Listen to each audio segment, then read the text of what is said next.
नमस्कार मित्रांनो, सगळ्यांचे स्वागत माझ्या कॉमन मॅन या यूट्यूब चॅनलवर. मित्रांनो, अखेर ती वेळ आलीच. म्हणजे काल रात्री शेवटी अरविंद केजरीवाल, दिल्लीचे मुख्यमंत्री, विद्यमान मुख्यमंत्री, म्हणजे अजूनही त्याने राजीनामा दिलेला नाहीये, त्यामुळे विद्यमान मुख्यमंत्री म्हणूयात, यांना अटक झालीच.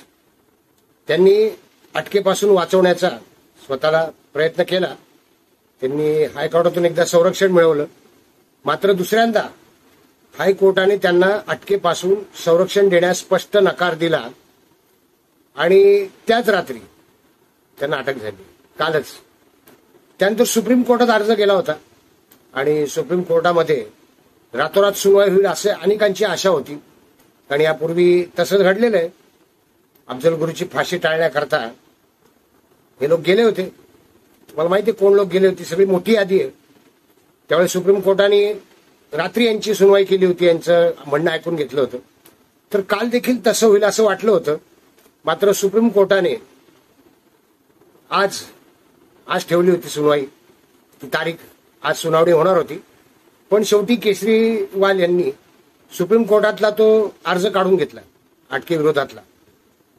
आता केजरीवाल कसे काय मद्य घोटाळ्यात अडकले, हा मद्य घोटाळा कसा कसा झाला आणि ही अटक आवश्यक होती का, की केवळ निवडणुकीसाठी हा भारतीय जनता पार्टीचा स्टंट आहे, अशा बातम्या पसरवल्या जात आहेत. आता केजरीवाल यांचे समर्थक किंवा इंडिया आघाडीचे घटक ते आता पुढे येत आहेत आणि ते सांगतायत की केजरीवालला घाबरले.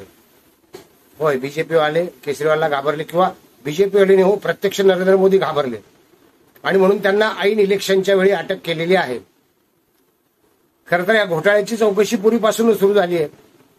आधीच अनेक लोक अटकेत गेलेले आहेत आणि आत्ता नुकतंच जी शेवटची अटक झाली कल्पना यांची, या बीआरएसच्या प्रमुख राव यांच्या सुपुत्री आहेत, कन्या, त्यांची अटक झाल्यानंतर कविता यांची अटक झाल्यानंतर त्यांच्याकडून स्पष्ट संकेत मिळाले की त्यांची आणि केजरीवाल यांची या संदर्भात भेट झाली होती आणि मद्य घोटाळ्याची किंग पिन म्हणूयात आपण, किंग पिन असा शब्द वापरला ईडीनी.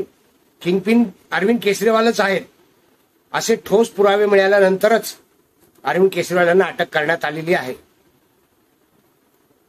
मला वाटतं ही अटक टाळता आली असती. होय, ही अटक टाळता आली असती. केजरीवालने जे एक आयडिया केली असती तर म्हणजे त्यांनी सगळ्यात आधी अतिशय हुशार, राजकारणात दीर्घ अनुभव असलेले आपले शरद पवार यांचा सल्ला घ्यायला होता. पण शेवटी अहंकार म्हणतात ना, अहंकारामुळे केजरीवालांनी त्यांचा सल्ला घेतलेला नाहीये आणि तब्बल 9 समन्स बजावली होती. ईडीने चौकशी करता बोलवलं होतं आणि ते गैरहजर राहिले. इतकेच नव्हे तर हे समन्स अवैधानिक आहे, असंवैधानिक आहेत असा उलट आरोप केला त्यांनी. आणि असंवैधानिक म्हणत त्यांनी केराची टोपली दाखवली असं म्हणतायत त्या समनला.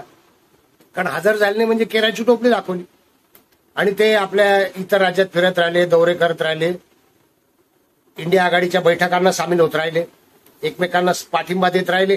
पण एक छोटी गोष्ट त्यांनी जर केली असती या काळामध्ये, जर शरद पवार यांचा सल्ला घेतला असता तर, होय, शरद पवार यांचा सल्ला घेतला असता, मोलाचा सल्ला म्हणतोय मी, तर अटक नक्की टाळता आली असती.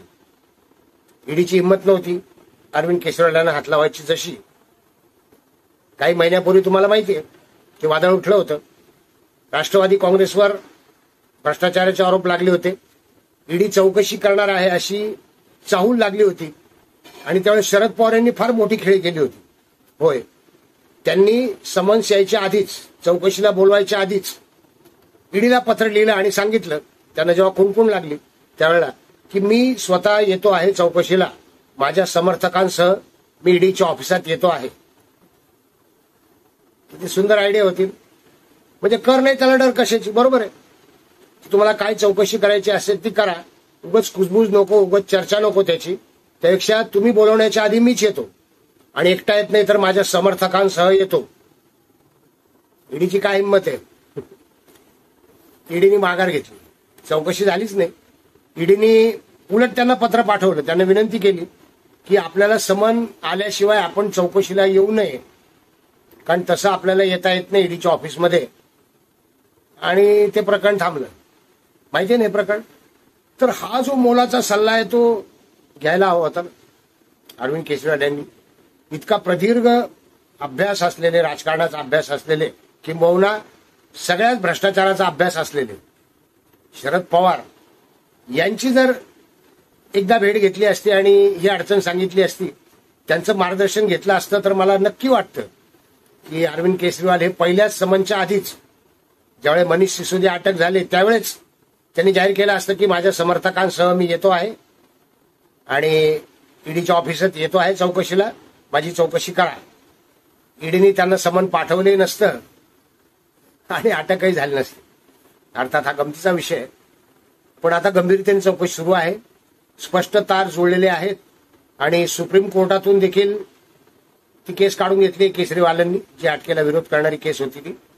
आणि आता सर्वसाधारणपणे ईडीच्या आर्थिक गैरव्यवहाराच्या कोर्टात ती केस सुरू आहे. बघूयात पुढे काय होतं ते. मात्र केजरीवाल यांनी शरद पवार यांचा मोलाचा सल्ला घ्यायला हवा होता, एवढं नक्की. तुम्हालाही वाटत ना? व्हिडिओत नवीन व्हिडिओत कॉमन मॅनचं व्हिडिओ आवडला असेल तर लाईक करा, शेअर करा, सबस्क्राईब करा. धन्यवाद.